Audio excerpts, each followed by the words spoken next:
Good afternoon or good morning, everyone, depending on where you are dialing in. It's so great to have you all join us today for our first town hall session this year. My name is Leanne Swanson. I'm the CEO of the National Center for Healthcare Leadership, and I'm so pleased that you are joining us for this next hour as we talk about a very important topic, the rising cost of higher education and its impact on the healthcare industry. So as part of NCHL's 20th anniversary, we are hosting 3 town hall sessions this year. This is our first one, as I mentioned. And these town hall sessions, we are going to take a deeper dive into critical, important, timely topics impacting the healthcare community.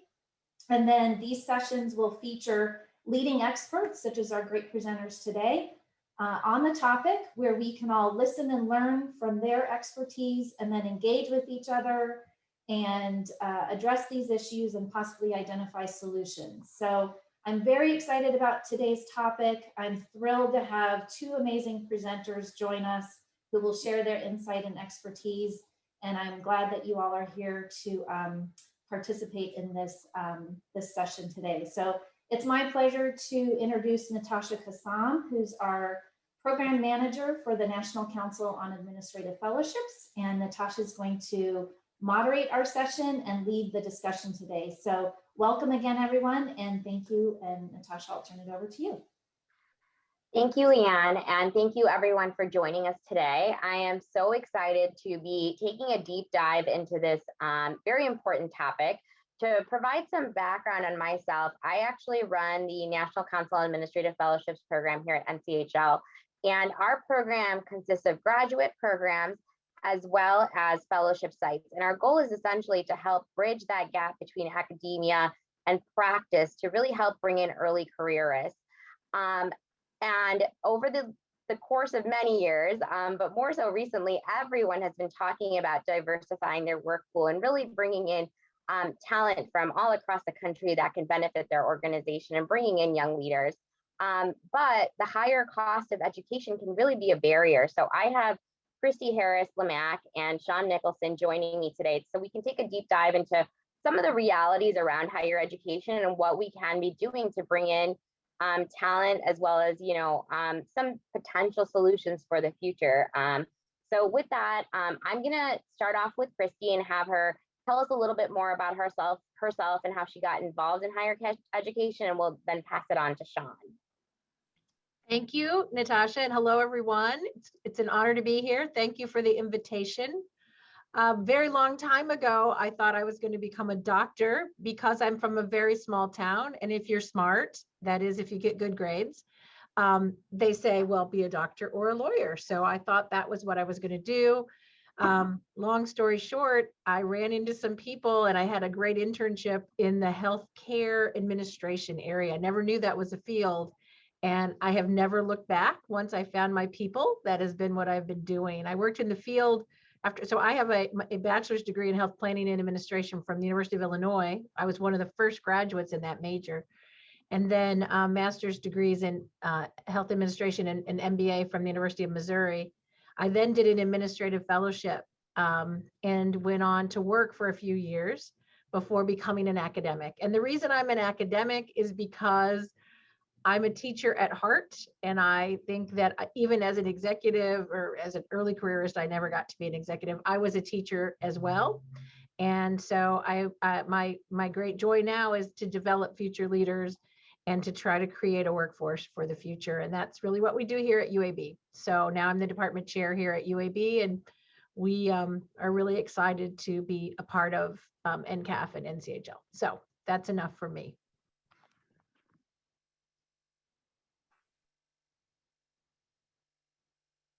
My turn, Natasha? Yeah, sorry. No, thanks for the invitation. And hello, everybody. It's a pleasure to be here. So before arriving in higher education, I was actually in lower education. I did management consulting 4 years, consulted to hospitals, loved that, but always had this notion that I wanted to be a teacher. And so I tried teaching in high school, and I taught algebra 2 and geometry at a prep school, coached cross country and track, lived in a dorm, taught 4.5 hours a day 5 days a week. And that was serious work and I loved it. But I really didn't think I had the energy to do, to teach high school students for my whole career. Plus math wasn't my real passion. So I got a PhD in economics. I was a professor at the Wharton School at Penn for 7 years and then came up to Cornell. I'm currently a professor at Cornell and also I direct the MHA program here. But really kind of stumbled into administration. It was one of those musical chairs, sort of last person standing or sitting, whatever the right analogy is. It sort of came my turn to run the program. And I've really enjoyed running a program, directing a program, much more than I thought I would. It really is, it's quite fulfilling, but challenging. So happy to share some of my research that I've done on mostly for medical education, the cost of medical education debt and the impact it has on careers. Thank you, Sean and Christy, for sharing that. So let's dive right into it. When we look at medical school or nursing school, or even getting your MHA or MPH, all of these things are, the cost is high here in the United States. So based on your experiences, when we look at this, what are some of the realities that students bring in with them as they're starting, whether it's medical school and going into clinical, or on the administrative side, if they're starting an MHA or MPH program? What are some of the realities that they come in with as a student? Well, I'll start here, and I'm really quickly going to share my screen, if that's okay, and say that I think what's really important for those of us who are around students is this graph right here. I hope you can see this. But the cost of going to college has gone up so much. And a lot of times, if I interact with people who went to college or graduate school or medical school in the 70s or in the 80s, like I did in the 80s, it's a completely different world right now. And unless they themselves have children, like I do, who are going to college, they're really sometimes unaware. They're remembering a time in the 70s and the 80s when tuition was really low. And you can see by this particular chart that over time, this is for undergraduate tuition fees and room and board, but it's really similar for graduate school and medical school as well. So just setting the stage for this, and then also to show you that this picture shows you that each of those is a quartile of income levels for families. And so by and large, there's a 20% gap between the lowest, so the people with the least amount of income, and the people with the highest amount of income. So there really is this gap still, or maybe even worse than before, about who gets to go to college at all, right?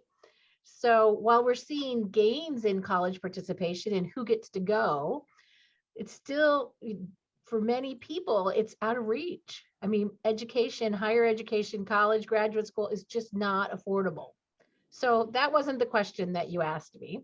What you asked me is, what is the experience of going, for what students bring? And what we find is when we're able to attract students and they come to us, we try as hard as we can to give them some scholarships, et cetera. But today, more than ever in my career, and I've been doing this for a while, students often have multiple part-time jobs.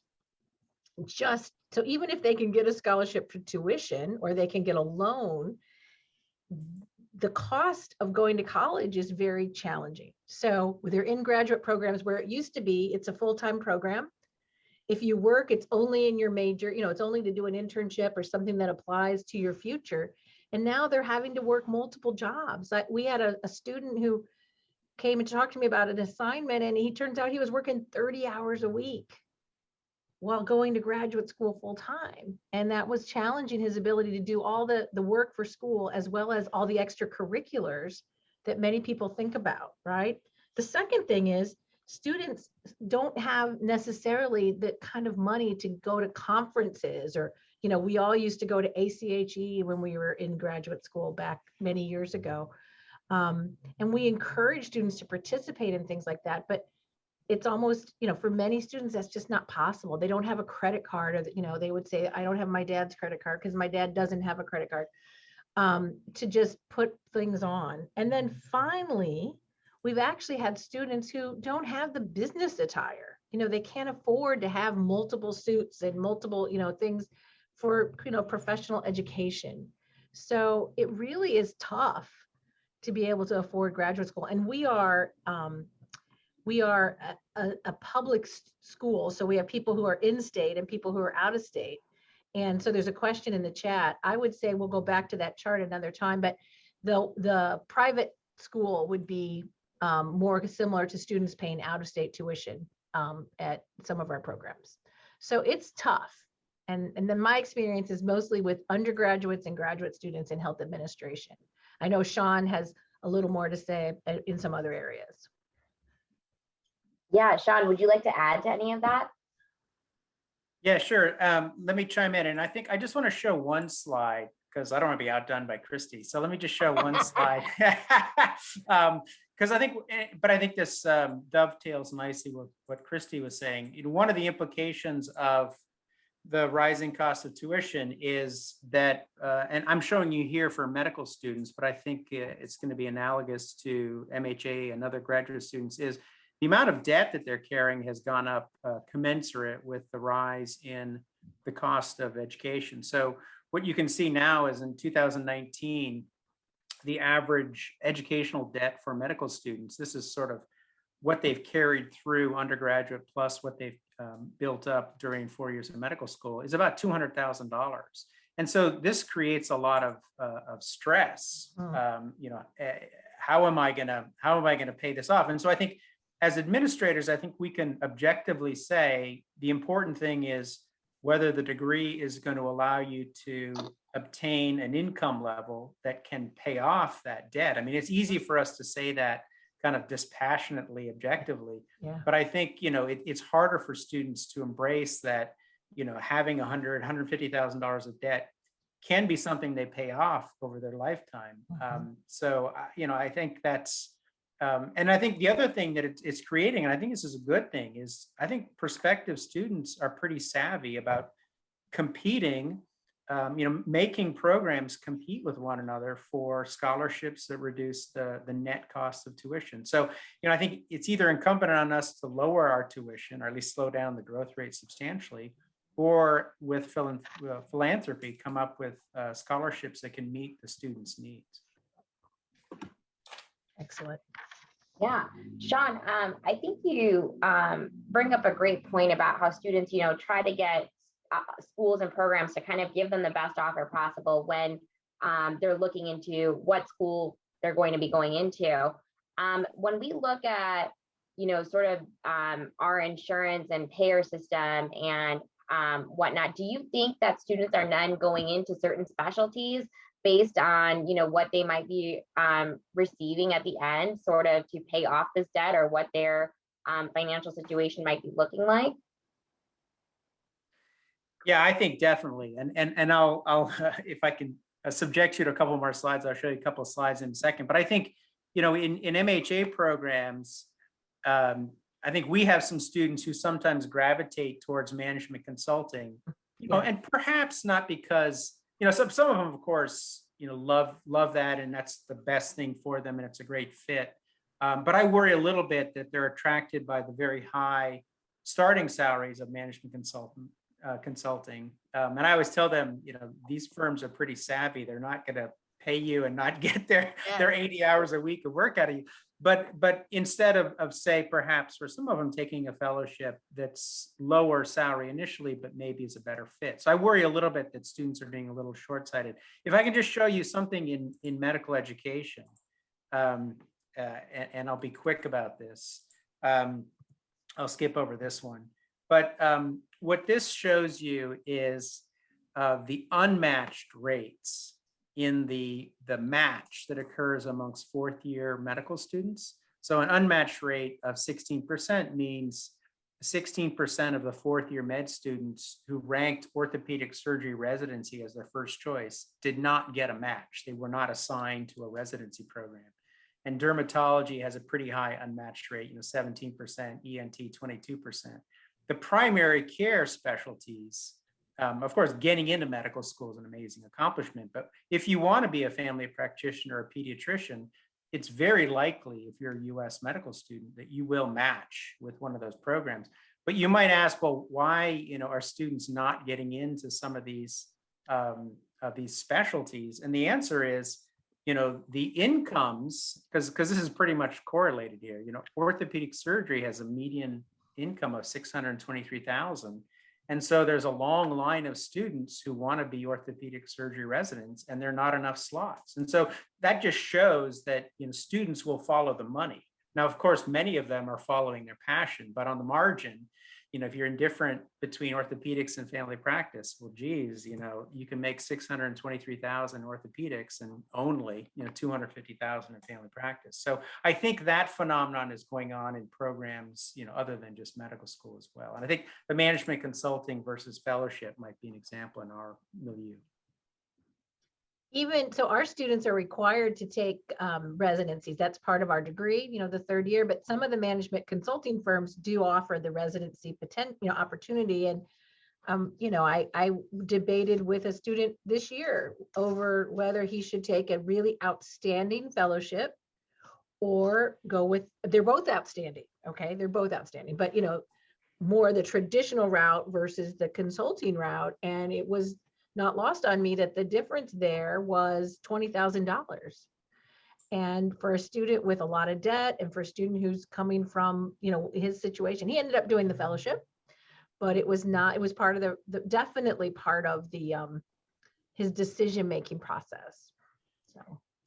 Yeah. So, I mean, to both your point, Christy and Sean, I mean, there is this big gap, whether you're taking a fellowship or you're going into a consulting role.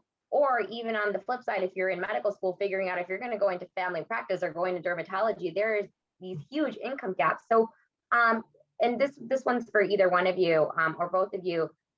What can employers do to ensure, or organizations do to kind of keep some of these costs in mind and still be able to attract really good talent and make sure that some of these other fields aren't overlooked just due to compensation, but maybe bring in other factors into play to make it a sweeter package for students or incoming leaders? Well, I'll jump in on this first. And if it's okay, I'm going to go ahead and answer that question that's in the Q&A. Is that okay if I do that? Yeah, because I think that a lot of people don't know why has this happened? Why has this cost of higher ed become so high? And we could do probably 2 or 3 days on that. But a really important part of this is that during the 60s and the 70s, the government had a lot more money going into at least the public universities. And so the part of our department, it's a very low percentage of money that we get from state allocation, whereas it used to be that was a much higher percent. And so one of the big reasons is colleges and universities don't have as much government or federal and state support that they used to have. And that's one of the major reasons. So I just want to make that's over as you look sort of the dates on my chart, the 70s to now, that calculus has really, that percent has really changed. So that's at least, and maybe we can say more about that, but that's been a big thing. So let me say that what organizations can do is have this awareness. I mean, I think that there's a sort of like any inclusive leadership, any way of trying to think about this, it's knowing more than you know. And I think that, again, if you imagine what it was like for you, I mean, I speak to a lot of alums who said, I came out of school, I didn't have any debt. Well, you could then, right? You really can't now, or many people cannot now. So I think the awareness, we've had the good fortune to have some very generous alums who've helped us develop scholarship programs. And that is huge, right? And I think some systems and some hospitals have done the same thing to say, we really want to have good talent and we don't want this industry to lose the best. So let's privately, support scholarships. The other thing is to have part-time jobs that are in your, if you're near a university, to have part-time jobs so that students can earn money and be working towards, helping them in their careers, so that they don't have to work at the bar or the restaurant or the grocery store. They can work in healthcare while they're students. And I think that we've, again, been fortunate to partner with our local health system so that all of our students work there for 10 hours a week for pay during their first year. And that's really been huge for us. And then I think that just to be aware of when you do hire students at the beginning, early careerists today, some benefit things might be more helpful to them. If you have loan kind of forgiveness, or if you have opportunities to support them in ways that really, are really helpful. They just don't have a lot of deep pockets. So I think there's an awareness in thinking about that. So that's a starting point. Yeah, no, that's great. I agree with those. And I'll just add, I mean, along the lines of what employers can do, I'll offer three things. Two are costly, or at least somewhat costly, and one is relatively free, if there's such a word. And the one is some employers, now this is a privileged situation, I think, but it's very impactful, are able to say to an intern, if you commit to coming back after you graduate a year from now, Yes. we will pay some percentage. It'd be nice if it was 100% of the second year tuition. And usually that's after they've worked full time for, say, 2 years post-graduation. That's a very powerful recruiting incentive. I mean, obviously it can be costly, but it really sort of alleviates a lot of that anxiety that some of these students are facing. Something that's less costly, I mean, Christy mentioned it, is a benefit where I think once a person is working full time, the employer can offer an educational benefit, because more so with the younger generation, they're going to be lifelong learners, certificate programs here, courses that cost a little bit of money there. So if they're not going for another degree, I think they're always going to be interested in $500, $1,000 to continue their education. The third thing that's pretty much free is just, I think employers could really provide really good information about kind of a typical trajectory in their company. Sort of, if you start in this, say, residency position, fellowship position, what is the likely trajectory? Because I think if people start with a lower income, but know that the C-suite is full of people who started in their shoes, 15, 20 years ago, that's pretty powerful too. And that doesn't cost, that's just time, that's not money. That's right. Okay. Those are some great points. I am going to flip it a little bit. So, because my question was, what can employers do to kind of help break down some of these barriers with students coming in with such high debt? What are some things, and I know you guys briefly touched on this a little bit, but maybe if we can dive a little bit deeper, what are some things that are being done in healthcare administration or medical school and nursing school to, help bring some of the costs down for students on the flip side? So as they're going into the program, but then also while they're keeping employment in mind. I guess I'll start this time. I think, to be honest, I think there's not enough being done. That I think most universities are proud when we say we've only raised tuition 3% this year, 4% this year, because look, we used to raise it 6 or 7, so aren't we doing wonderfully? So I think we all, not all, but I think to generalize, I think a lot of universities need to do more to reduce the costs of attending. But some things that are being done, and let me begin in medical school. You have some medical schools that have rethought their curriculum so that you can now complete in 3 years instead of 4. That makes a big difference. One of our students who's in the MHA program will be going to med school and will be 3 years in med school and then immediately going into an emergency medicine residency position in that same organization. So, sort of has the next, whatever that is, 7 years planned out, but just, lopped off 1 year of medical school that way. So I think more creative thinking around those lines would be well worth it. With MHA programs, I think we're in this binary situation where, most of us are at 2 years, Hopkins, I think, and maybe some others are at 1, but it's kind of hard to get in between that, I think. But those are some examples. And I think the scholarships, it's a pretty concrete thing. And somebody in the chat had a question about whether there's an obligation for universities to offer scholarships. I think, universities that have substantial resources, my opinion is that there is an obligation. But that's an opinion. And I know universities have different capabilities. That's right.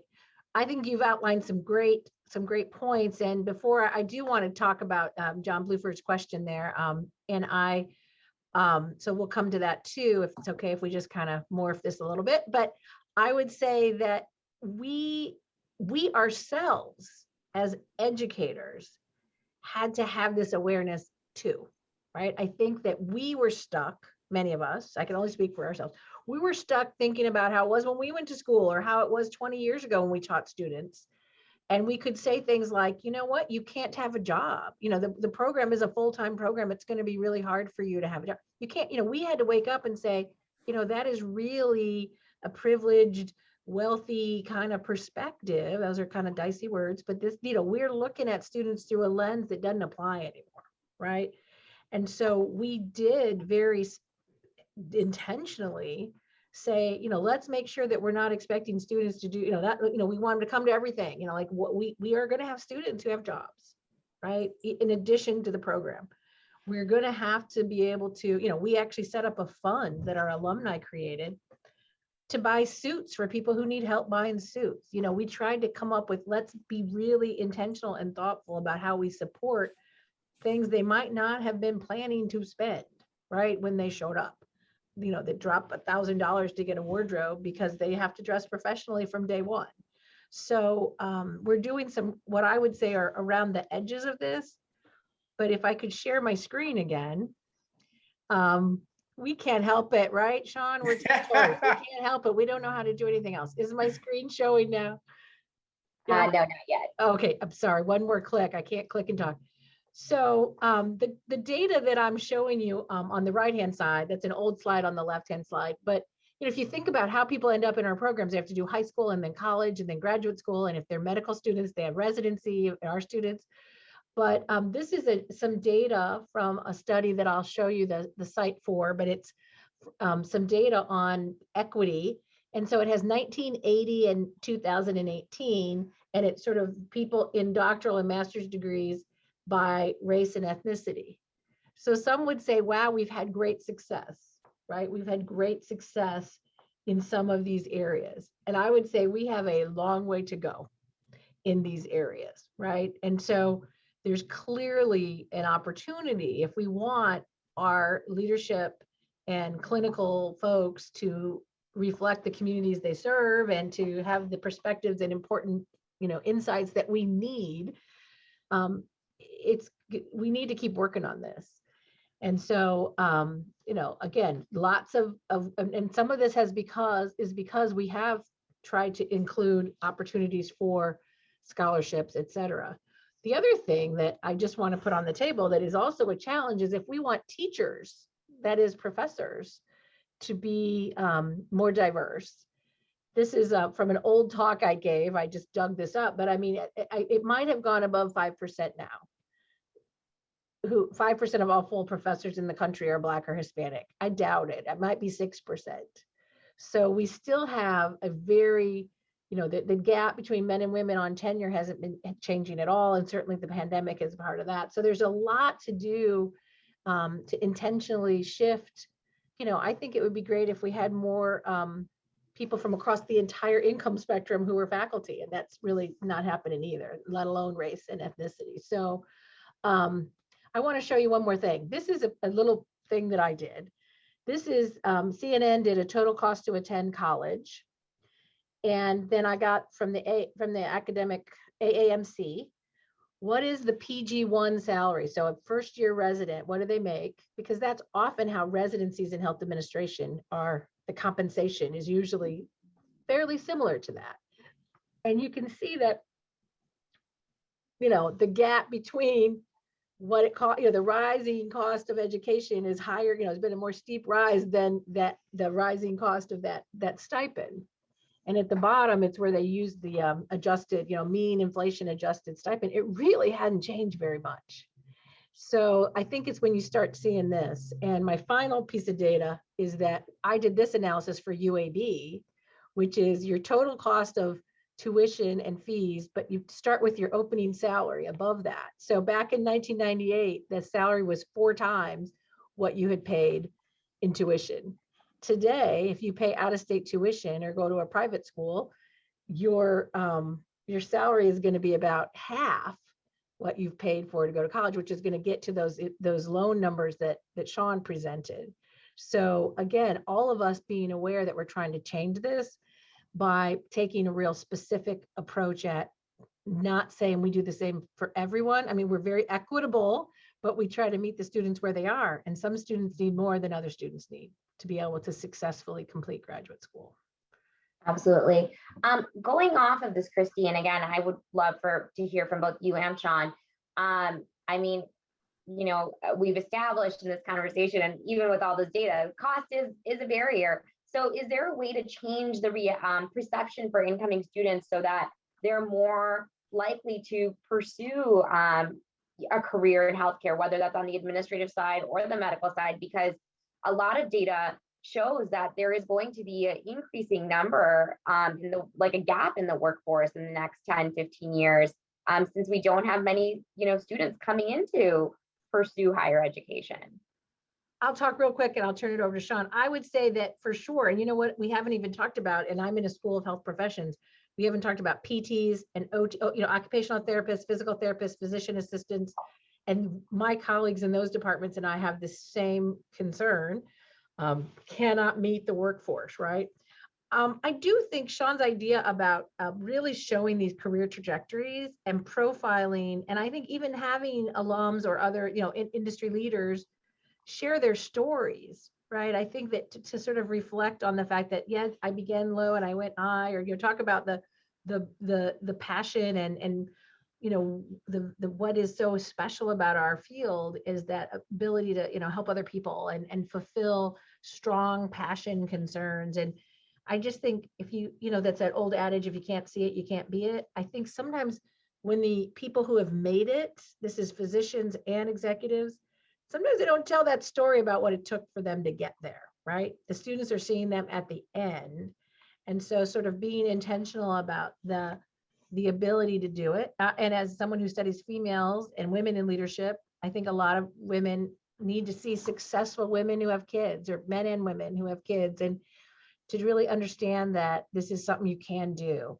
And it's better and has more gratification, the high rates of career satisfaction actually in our industry as well. I don't know about medicine. I guess there's some debate about that one. But Sean, maybe you can weigh in on that.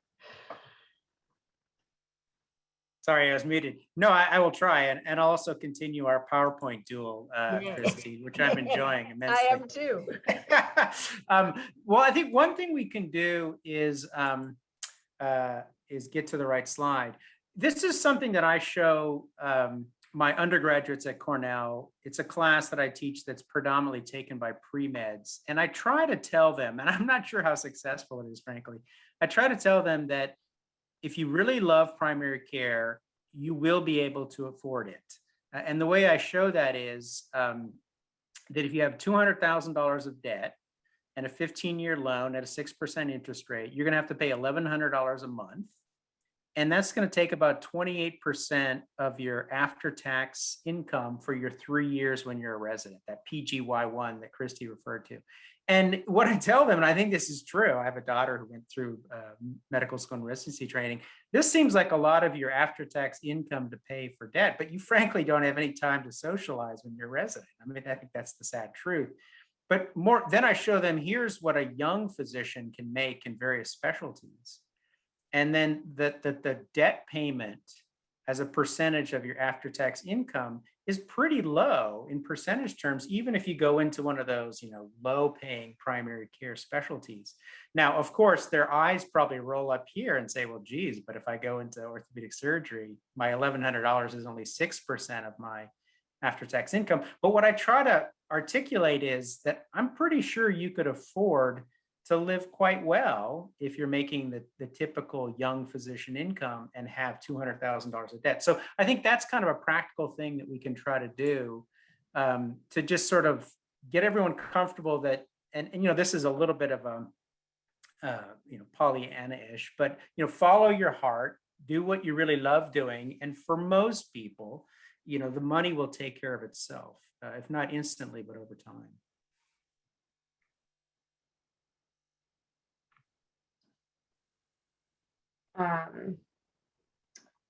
We just got an interesting comment in the chat, so I was just reading that. I'm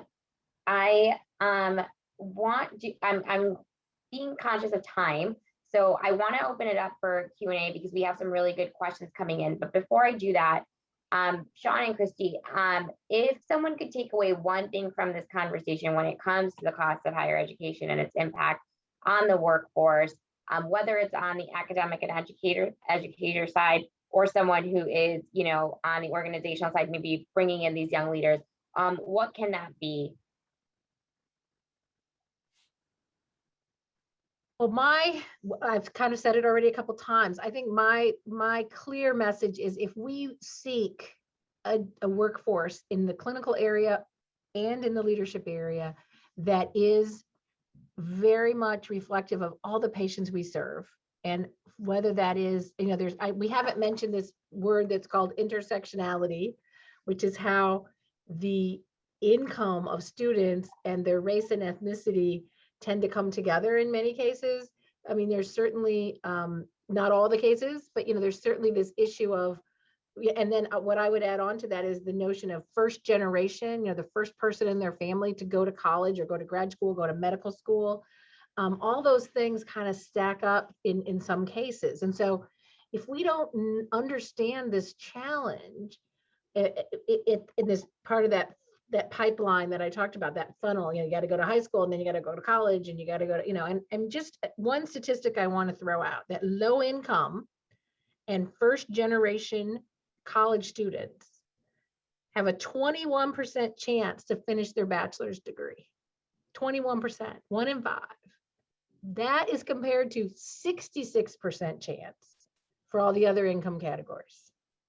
So that intersection of low income and first generation, you know, you can't go to grad school or medical school if you haven't finished college, you haven't finished undergraduate school.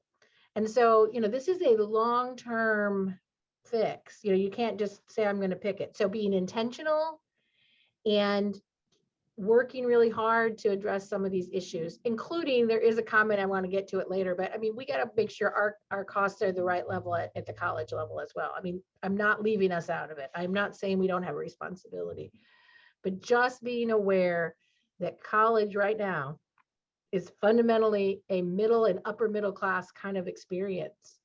And that isn't, we don't just serve those folks in our institutions. So that would be mine.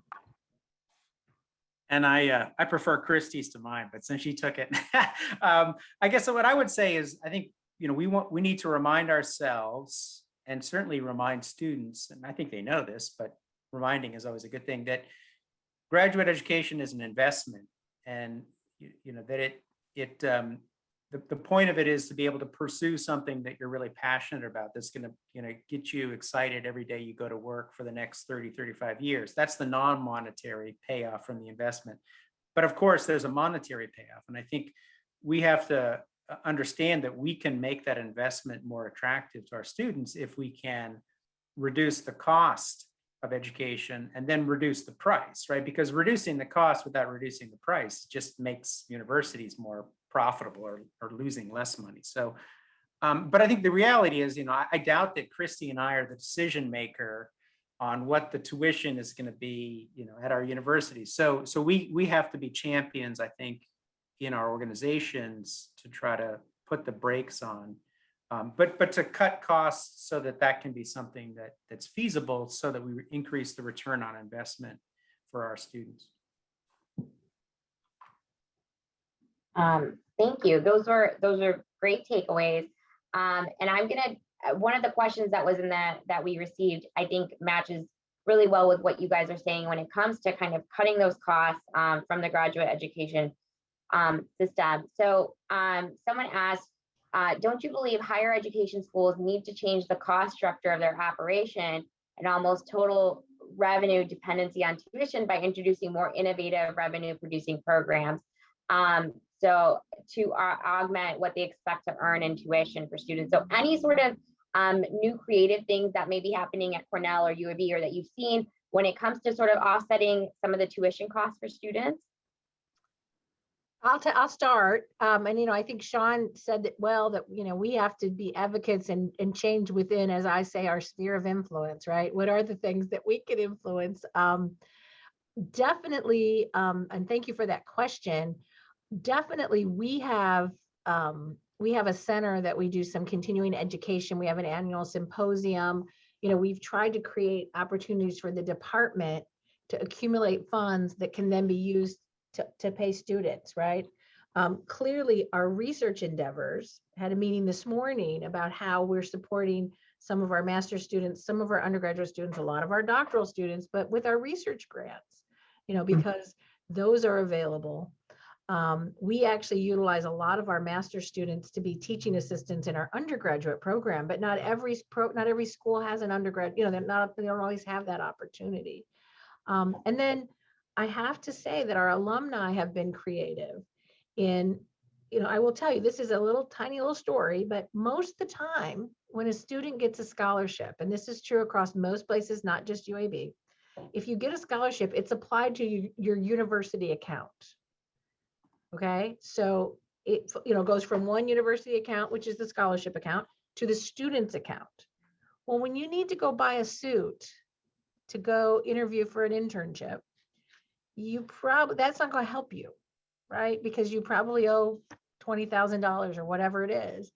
And so we've actually been creative in letting our alums have this sort of pocket of money where they can literally give that money directly to the student to go buy the suit. And so that's really had to be it's a small thing, but it's been, to seek some creative ways to do that. Then I will say our university hospital, University of Alabama at Birmingham, that's real dollars where they pay 30 students to work 10 hours a week, and we can guarantee that. And so that is coming, again, not from us, but from the hospital. Now, they have had cost cuts, and they've said, do not cut that program, because they see so much value in their organization from our students. So it's a win-win. So.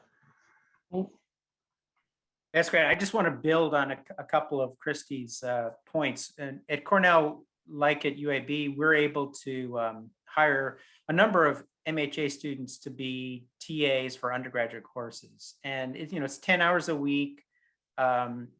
It's grading, it's sort of reinforcing, intellectually things they're learning at a higher level.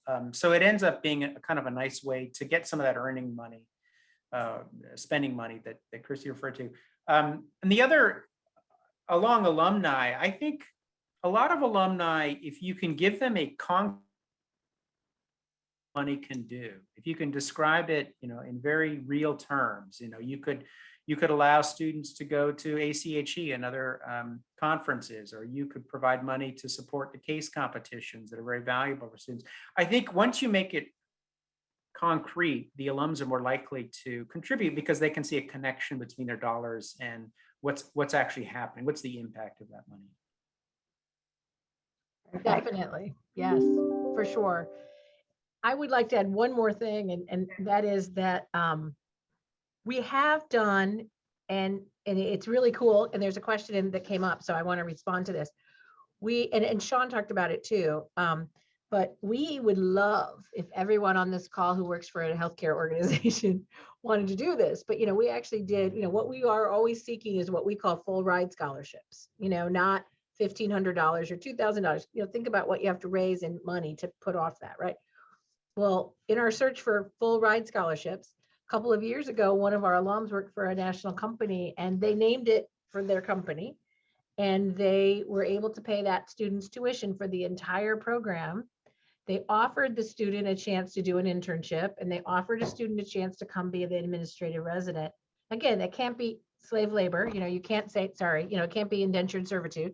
So that was fantastic. Sadly, the alum went on to a different organization, and the organization didn't continue that. But to do these really neat partnerships between healthcare organizations and higher ed we would love to have a lot more of those. So, and just to provide some context, that was how often do universities partner with employers to encourage tuition reimbursement benefits? Yes. Thanks. No problem. So to continue this, Christy, you mentioned 1 in 5, folks from low income areas or low socioeconomic backgrounds end up actually finishing undergrad. So are you aware, or Sean, are you aware of any innovative models that engage sort of community colleges that focus on early entry level professions in healthcare, whether it be like a medical assistant or a pharmacy tech, LPT, and then bringing them into sort of that higher ed to help them finish off, or any mechanisms to influence that diversity for folks that are starting off maybe in community college, to bring them in to finish that undergrad and then go into graduate school?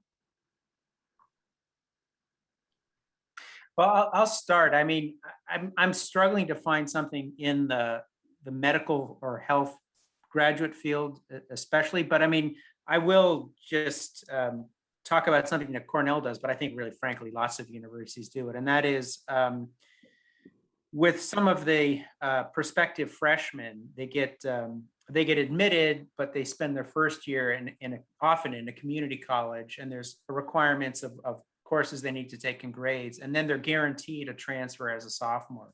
So it's a way of essentially expanding the sophomore class, but broadening it to people who maybe aren't the top of the admission pool, but they're pretty high up, and allowing them to sort of show in 1 year that they can complete rigorous coursework, and then they shift over. And frankly, it's also a way to reduce the cost of education, because the community college is clearly less expensive than many other universities. But I'm struggling to find something sort of analogous to that in the graduate or health profession field. So this would be sort of all at the undergraduate level that I'm describing. I've seen some like that here in Alabama with regard to nursing, physical therapy, occupational therapy. There are some great partnerships between the community college systems and the couple of universities that are here. I know that, for example, we work with one of the huge community colleges. That's not what they're called anymore. There's another name, but with a 2-year college, with sort of funneling students, making those connections early to get them to, move from that setting, which is closer to home for many of them, more affordable for most of them, into UAB's various professional schools. And we have an undergraduate program in healthcare management that has a degree completion, for people who might have a 2-year degree, radiation, rad tech or whatever, and they can finish and get their degree in healthcare management while working. And so the hospital that they work for is usually paying for that through a tuition reimbursement program. And that's one of our most diverse programs, and it's fantastic as a sort of feeder. The other thing that I will say is that we've also started to partner and try to reach out to some of our HBCUs, our historically Black colleges and universities, to try to make, for example, we have a health informatics master's program, and we've done some work to try to link students who are kind of computer science, and they might not have thought about healthcare informatics, right? And there's such a demand there. So, universities are complex and administratively burdensome organizations, and like hospitals.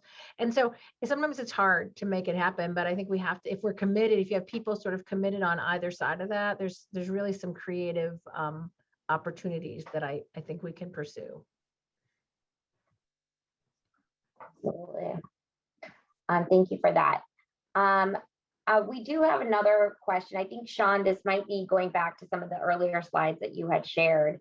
How does an employer in one of these specialty areas raise salaries while appreciating that we are only being reimbursed at a lower rate than our payers? And I think this goes into more so the chart you were showing about the different specialties you can go into. Yeah. No, that's a great question. I mean, I think, a private health insurer or a private health system is going to have its own objectives, and it's going to be concerned about its bottom line. And so I really think if the society, for example, believes that we have too few primary care physicians, for example, and too many specialists, I think Medicare, and to a lesser extent Medicaid, have to be the ones that take the lead on increasing the reimbursement. It has to be a societal decision that's something that we want to do with our money, because I don't think we can rely, as the person asking the question indicates, I don't think we can rely on private entities that have narrower goals to try to do that. While I have the floor, can I just show one slide that I haven't been able to show that I think is super fun? I promise it'll be quick. But the point I just want to make with this comes from a New England Journal article from a few years ago. So it's a little bit old, but I think the point is clear. If you just look at this column here, the point we were making is that this sort of challenge of debt is quite different across different health professions or different graduate degrees in health. So what you're seeing here on the y-axis is the average educational debt when a student completes one of these degree programs, say, dentistry, or this would be vet up here. So that's a good example.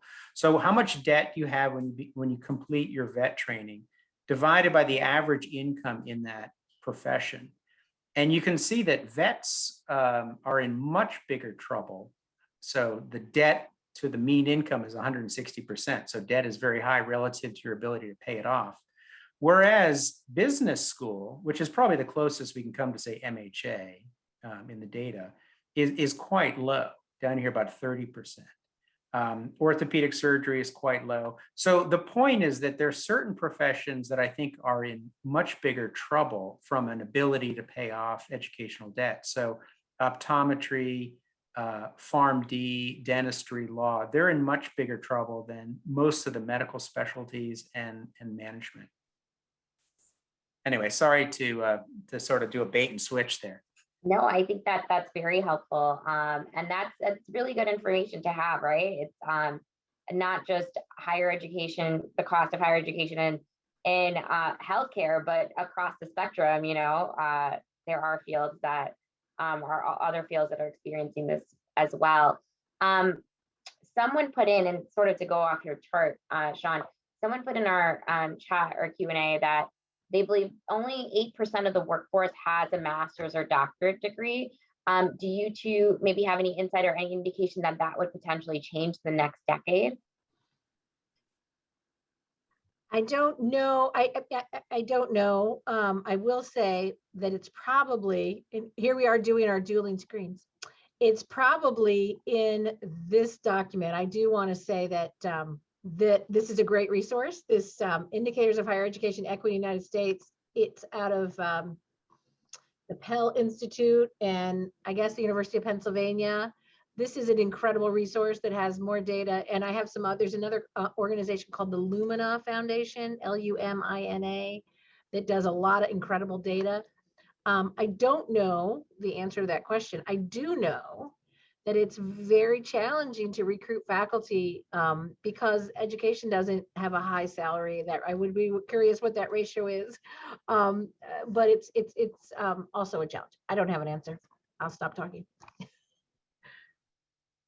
Yeah, it's good question. I don't have. I think Christy's right. I don't have it, and that is a great resource which I didn't know about until Christy shared her slide. By the way, someone asked in the chat. I'm happy to share my slides, so I'll send them to Natasha and she can distribute. We will send out the slides after the session today, and then we should have the link to the recording up by tomorrow on our YouTube page, which we can also send out. I actually thought of one other factoid that is very relevant that I learned in preparing for this town hall. Are you ready for this number? 26% of all undergraduates, 26% in the country, are raising kids themselves. And I think that's another dimension. We could use that highfalutin word intersectionality, but there's another layer of, as you want to diversify based on race and ethnicity, diversify based on socioeconomic status, diversify based on perspective. I think most people don't think about that. They think about, in fact, I have learned not to use the word pipeline because pipeline implies you go to high school, you go to college, maybe you work, you go to grad school, right? I mean, it sounds like it's very straight, like a pipe, would be. And in fact, it's more like a labyrinth or a circle for many of the best students that we get. And having the idea that, going out and working for a while or before you even go to college, I think we could make that a more expected pathway for students. And for some, that's not a choice. That's the only way they can pay for college. So I think opening our perspective in the ivory tower and in the business world. I know some of the health care institutions around the country are considering administrative residencies or fellowships for some of their people that work for them. But you're going to have to pay a different salary if you're having, say, a pharmacy director who's now gotten an MSHA or an MBA and now wants to be a resident. I mean, there's no question they're going to have to get a different salary than, $55,000 a year. But again, think about the potential leadership from that individual, right? So. Absolutely. Sean, anything to add to that? No, I mean, I think Christy put it very well. I think it's, I guess the one thing I will say is as I was thinking a little bit about this session, it occurred to me that there's pretty strong parallels between healthcare, what most of us are either teaching about or doing, and education. I mean, both have rising costs. We've been saying, these are unsustainable. And I kind of laugh when students are like, well, we can't afford to spend that much more in healthcare every year. And I'm like, we've been saying that for 20 years and we have afforded. And I think, we're often very critical of players in healthcare for allowing spending to go up as much as it has. I think we have to be sort of aware that for those of us in academia, we have some of that same characteristic ourselves, collectively. So I think, there's something to learn, I think, in attempts to rein in healthcare spending, and I think attempts to try to rein in the cost of education. Perfect. I am gonna see if there's any more questions in the chat. So if you have something, feel free to include that. We do have a couple minutes left. The other thing I will add is that Anthony Stanowski from the Commission of Accreditation on Healthcare Management shared a link with some different scholarships that are available. So I will include that in the resources we send out with the slide deck and the video recording. But if you are in the chat right now, you're able to click on that link. Really quickly, there is a note in the chat, I guess, about debt payments and mortgage payments and being similar. There's actually some evidence in this report and some other things that people who are coming out with this, with this debt and with this issue, they're really delaying home ownership, which is a key part of wealth generation in our society. Many are delaying getting married. So there's some issues around if you come out of school and you're, there's some societal issues that I think are much bigger than we could address here. But I think it's worth understanding. Perfect. We did get one last question. And can remote education models be used to decrease the cost of higher education? Oh, can I take that? Absolutely. I think that would be phenomenal. The problem, imagine, let's just say there are 100 and Anthony knows this, 140 CAMI accredited MHA programs. I imagine there's someone out there who's just an amazing finance teacher and someone who's an amazing accounting teacher. We could have that one person teach all students, and then the rest of us plebeians would be like TAs to that master teacher. But that's extraordinarily disruptive, right? What that makes me, I've become a TA because I'm not the best finance teacher. But boy, would that be a cost saver. But it also would make education more homogeneous, for better or worse. It doesn't, you're going to get the same curriculum whether you go to Cornell or whether you go to UAB. I'm not sure the two of us are going to be able to grapple with that, but it would be incredibly powerful. And I think it's something that we've learned from COVID, right? I mean, we know students don't like being on Zoom, but if you had it in the right doses, I think it could be a tremendous cost reducer. But it would also be, it'd be humbling for people who've been professors for 30 years. And there's a lot we can do there that would make, certainly there is evidence that students being able to do part-time degrees. A lot of our degrees are full-time only, and to be accessible at, in the hours that support families. And, there's lots of dynamics that we could do. And I think, again, that's getting us out of that, like we are this ivory tower and we have this way of doing it. And that's over. We need to think about a lot of these issues, and we are. And I'm excited to be a part of a community that does, like John and the folks in the NCAF, et cetera. So we're getting there. Awesome.